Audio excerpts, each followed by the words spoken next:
Alex Jones did a segment a few days ago on the Trans-Pacific Partnership. Let's show you a piece of it here, and then I'll respond. This illustrates everything. And of course, I'm talking about the TPP, the Trans-Pacific Partnership.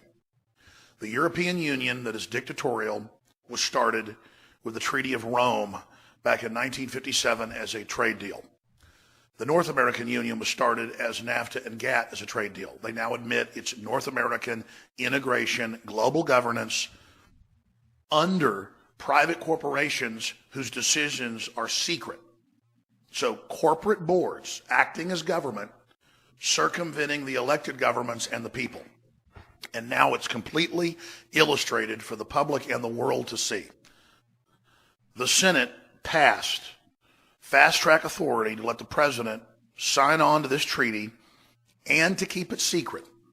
And the Republican leadership joined with a minority of Democrats to block even a scrubbed version of the bill containing what is in the legislation and what is in the treaty to the public. And this is really waking people up across the political spectrum that foreign corporate quasi-governmental bodies are bringing through massive so-called trade deals that deal with free speech, intellectual property, borders, sovereignty, military, currencies, banking, manufacturing regulations, written over the last 15 years in ongoing secret negotiations by a bunch of corporate fat cats. We're seeing the Republican Party sacrifice this country, its freedom, and its sovereignty on the altar of globalism. And we see some of the more legitimate left criticizing Obama and saying this is a corporate global takeover. We see the Tea Party coming out against it. And you notice it's the grassroots left and the Tea Party that are under establishment attack. Because when it comes down to it, it's just common sense to not have secret treaties written by foreign corporations that circumvent Congress and then to have it secret. Alex Jones is right. There, I said it. I almost feel kind of bad now. I mean, what, in the history of Secular Talk, we've done maybe between 5 and 10 different segments on Alex Jones. Most of them are me being an insufferable douche and mocking him for talking about Illuminati's, Bilderbergs. You know, they're putting things in the water to make your kids fuck cactuses. I don't know, I'm just making that one up. But you get the picture. You know, he said many things that he's put on like a horse mask on air before, and he knows too, man. Alex, he's a smart enough guy to know that sometimes he does things that merit that kind of response. And sometimes he's just trolling when he does things like that. So in the past, we've gone after him pretty harshly. And at the time, I think it was completely merited. I stand by all those segments. But you got to give credit where credit is due. And on the issue of the TPP, virtually everything he said there was right. Now, he may frame it in different language than I frame it in, and he may go a little bit further in his conclusions and talk about how, well, what this is, in essence, is establishing an NWO and, you know, globalism and say stuff like that. I wouldn't use that language, and I wouldn't go that far in my description, but the heart of what he's saying and the essence of what he's saying is actually totally true. And let me give you an example of this. From the WikiLeaks report, which came out a while ago, which we've spoken about time and time again in regards to the TPP, we learned that the TPP would set up international tribunals, and those tribunals would be set up from, you know, corporate boards and people picked by the government. And essentially what it would be is a place where corporations and governments go to resolve issues.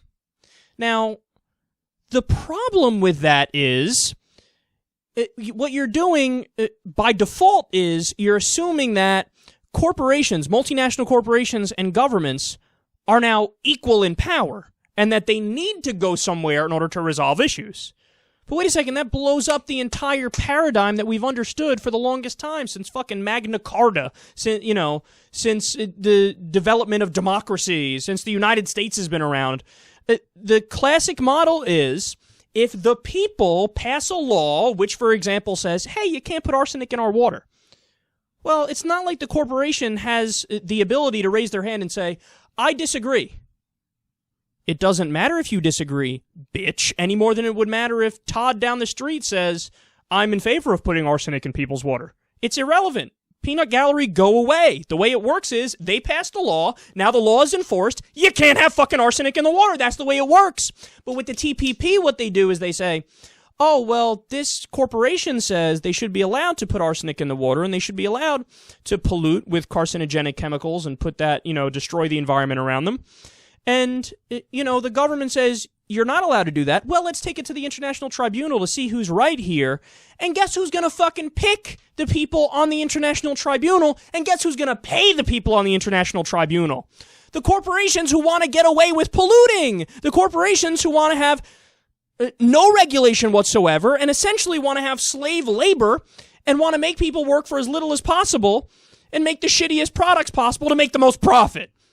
So we are, in essence, legalizing a corporatocracy around the world it's like NAFTA on steroids and human growth hormone. All the jobs that we lost, all the sweatshops that were created, all for NAFTA, GATT, the WTO, and the rest of them. Well, the TPP is the same, if not worse. By the way, we also learned part of the TPP is Brunei, the country Brunei. Brunei was in the news recently. You want to know why? They just implemented Sharia law. So all this talk about how we have to fight in Afghanistan to stop Sharia law because the Taliban's evil.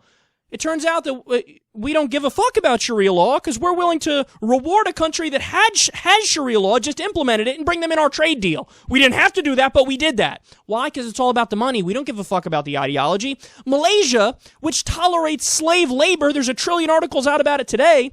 Obama and the Republicans are working together to try to make sure there's not an anti-slavery provision in the updated version of the TPP that some of the Democrats are calling for. In other words, yes, let Malaysia into the deal, and no, we're not going to stop them from doing slave labor because it'll help our corporations because they won't have to pay shit to their workers. Look at what we're doing, man. Look at what we're doing. Now, again, I don't use the same terminology as Alex Jones. Globalization, NWO, this and that. But if what he means when he says that is everything I just described, then fuck yeah, Alex Jones is 100% right on the issue of the TPP. And everybody should acknowledge that, and everybody should realize that, and everybody should understand all the other stuff about Alex Jones aside, all the funny stuff and the screaming in a weird way and wearing masks on air. All of that is a separate issue and one we can have a conversation about and one where I agree with the critics of him. But on this issue, what the dude is doing is he's giving the reality. He went to the articles, he read the WikiLeaks report, he understands the situation better than most people do, and he's describing the reality. And unfortunately, this is a trade deal that's just going to outsource more jobs, it's going to set up more sweatshops overseas, it's going to screw more people over, and the only people that like this deal and are in favor of this deal are the establishment Democrats and Republicans and the multinational corporations and the billionaires. Like he said, the Tea Party, so the populist right, the grassroots right, and the progressives, the grassroots left, we're against this and we need to unite to fight this.